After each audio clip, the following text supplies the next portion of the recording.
আল্লাহ তাআলা কোরআনে বারবার কিয়ামতের কথা বলে মানুষকে স্মরণ করে দিয়েছেন এই পৃথিবী ক্ষণস্থায়ী।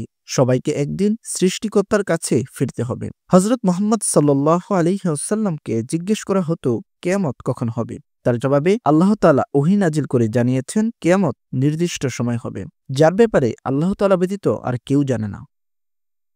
মহান আল্লাহ বলেন, হে মানুষ, তোমরা তোমাদের রবকে ভয় করো। নিশ্চয়ই কেয়ামতের প্রকম্পন এক ভয়ঙ্কর ব্যাপার। যেদিন তোমরা তা দেখবে সেদিন প্রত্যেক স্তন্যদানকারিণী আপন দুগ্ধপোষ্য শিশুকে ভুলে যাবে এবং প্রত্যেক গর্ভধারিণী তার গর্ভপাত করে ফেলবে। তুমি দেখবে মানুষকে মাতালের মতো, অথচ তারা মাতাল নয়। তবে আল্লাহর শাস্তি বড়ই কঠিন। অনেকের মনে প্রশ্ন, কিয়ামত সংঘটিত হবে, কিন্তু কখন সংঘটিত হবে এর তারিখ নির্দিষ্ট করেই বলা হয়নি। আল্লাহ তাআলা কোরআনে এর উত্তর দিয়ে বলেন, কিয়ামত অবশ্যই আসবে, আমি তা গোপনে রাখতে চাই, যাতে প্রত্যেকেই তার কর্মানুযায়ী ফল লাভ করে। পৃথিবীর বয়স যত বাড়ছে আমরা ততই কিয়ামতের নিকটবর্তী হচ্ছি। কিয়ামত কখন হবে তা স্পষ্ট করে না জানানো হলেও নবীজি তার উম্মতকে সতর্ক করার জন্য বারবার কিয়ামতের আলামত নিয়ে আলোচনা করেছেন, বর্ণনা করেছেন কিয়ামতের ছোট ও বড় আলামত নিয়ে। কিয়ামতের ছোট ছোট আলামতের কিছু প্রকাশ পেলেও বড় কোনো আলামত এখনও প্রকাশ পায়নি। তবে বড় আলামত প্রকাশ হওয়ার আগে যেসব ছোট আলামত প্রকাশ হবে তা প্রকাশ হওয়ার প্রক্রিয়া চলমান রয়েছে।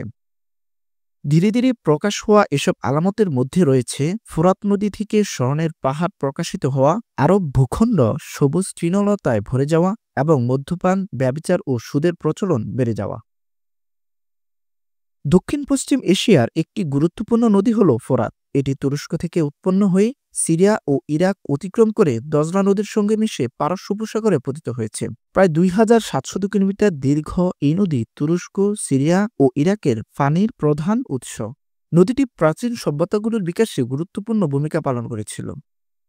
হযরত আবু হুরায়রা রাদিয়াল্লাহু তাআলা আনহু বর্ণনা করেন, রাসূলুল্লাহ সাল্লাল্লাহু আলাইহি ওয়াসাল্লাম বলেন, অচিরেই ফোরাত নদী শুকিয়ে যাবে আর এর থেকে স্বর্ণের পাহাড় উন্মোচিত হবে। যে ব্যক্তি সে সময় উপস্থিত থাকবে সে যেন এর কিছুই গ্রহণ না করে। অন্য আরেকটি হাদিসে এসেছে, কিয়ামত সংঘটিত হবে না যতক্ষণ না ফোরাত নদীতে একটি স্বর্ণের পাহাড় প্রকাশ পাবে। মানুষ তা নিয়ে যুদ্ধে লিপ্ত হবে এবং প্রতিটি দলে শতকরা 99 জন মানুষ মারা যাবে। প্রত্যেকেই বলবে, হায়, আমি যদি বেঁচে যাওয়া ব্যক্তিটি হতাম।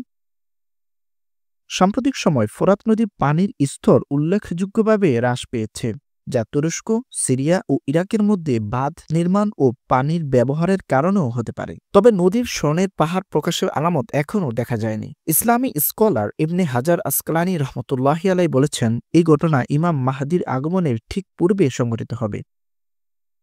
নবীজি সাল্লাল্লাহু আলাইহি ওয়াসাল্লাম এক হাদিসে কিয়ামতের ছোট ছোট আলামত নিয়ে কথা বলেছেন। হযরত আনাস রাদিয়াল্লাহু তাআলা আনহু থেকে বর্ণিত, তিনি বলেন, আমি রাসূলুল্লাহ সাল্লাল্লাহু আলাইহি ওয়াসাল্লামের কাছ থেকে এমন একটি হাদিস শুনেছি যা আমি ছাড়া আর কেউ তোমাদের বর্ণনা করবে না। তিনি বলেন, কিয়ামতের কিছু নিদর্শন হলো অজ্ঞতা প্রকাশ পাবে, দ্বীনি ইলম হ্রাস পাবে, ব্যভিচার প্রকাশ হতে থাকবে, মদ্যপান ব্যাপক হবে, পুরুষের সংখ্যা কমবে আর নারীদের সংখ্যা বেড়ে যাবে। এমনকি 50 জন নারীর পরিচালক হবে একজন পুরুষ। আরবভূমিতে বিশেষ করে মক্কা ও মদিনায় সবুজ গাছপালা ও তৃণলতা সাধারণত দেখা যায় না। নবী করিম সাল্লাল্লাহু আলাইহি ওয়াসাল্লাম বলেছেন, ততদিন পর্যন্ত কিয়ামত প্রতিষ্ঠিত হবে না যতদিন পর্যন্ত না আরব উপদ্বীপ গাছপালা ও নদীনালায় পূর্ণ হবে। 2023 সালে সৌদি আরবে অর্থাৎ মক্কা মদিনার পাহাড় পর্বতের অবিশ্বাস্য কিছু ছবি নেট দুনিয়ায় ছড়িয়ে পড়ে, যেখানে দেখা যায় মক্কা ও মদিনার কিছু অঞ্চল সবুজ ঘাসে ভরে গেছে। সৌদি আরবের national centre of meteorology NCM জানায়, দেশটির বেশিরভাগ অঞ্চলে বৃষ্টি হওয়ার পর এমন হয়েছে, যা আগে কখনো কল্পনা করা যেত না। তা ঘটেছে সৌদিতে। এছাড়াও আরও কিছু আলামতের কথা হাদিসে উল্লেখ করা আছে, যা ধীরে ধীরে প্রকাশিত হচ্ছে। আবু হুরায়রা রাদিয়াল্লাহু তাআলা আনহু থেকে বর্ণিত, রাসূলুল্লাহ সাল্লাল্লাহু আলাইহি ওয়াসাল্লাম বলেছেন, মানুষের মধ্য থেকে যখন আমানতদারিতা উঠে যাবে তখন তোমরা কিয়ামতের অপেক্ষায় থাকো। এর অর্থ হলো সময়ের সঙ্গে সঙ্গে পৃথিবী থেকে আমানতদারিতা দূর হয়ে যাবে। আব্দুল্লাহ ইবনে আব্বাস রাদিয়াল্লাহু তাআলা আনহু থেকে বর্ণিত, রাসূলুল্লাহ সাল্লাল্লাহু আলাইহি ওয়াসাল্লাম বলেছেন, আমার পরে পৃথিবীতে সর্বপ্রথম ইরাকে ফিতনা সৃষ্টি হবে। নবী করিম সাল্লাল্লাহু আলাইহি ওয়াসাল্লাম এর ভবিষ্যদ্বাণী আজ সত্যে পরিণত হয়েছে।